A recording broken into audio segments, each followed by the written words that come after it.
On one side of the gun control debate, there are those who firmly believe in the right to bear arms.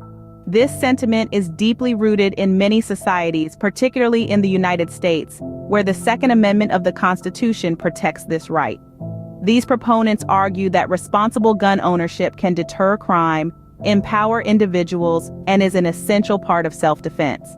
They believe that the issue lies not with guns themselves, but with those who misuse them. They also emphasize that stricter gun control laws would only affect law-abiding citizens, as criminals, by definition, do not follow laws and would still find ways to obtain guns illegally. In essence, they argue that guns don't kill people. People kill people. On the other side of the gun control debate, there are those who advocate for stricter gun control laws. They argue that such measures are necessary to protect the public. They point to countries with stringent gun control laws and lower rates of gun violence as evidence that stricter laws can indeed save lives. These advocates believe that the easy access to firearms contributes to higher suicide rates and domestic violence incidents.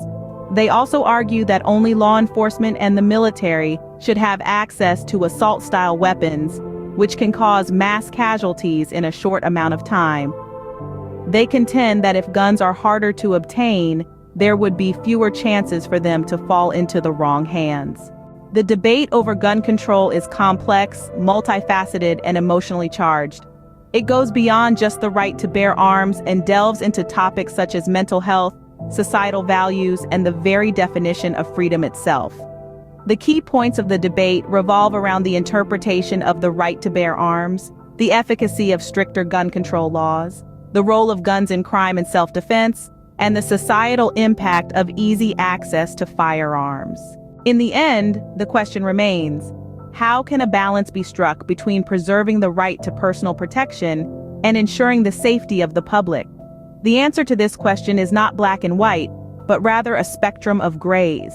It requires a nuanced discussion that involves an open mind and a willingness to listen. The debate is not just about guns. It's about people, society, and how we choose to live our lives. It's about finding a balance between personal freedom and collective safety. And most importantly, it's about dialogue, understanding, and respect for differing viewpoints.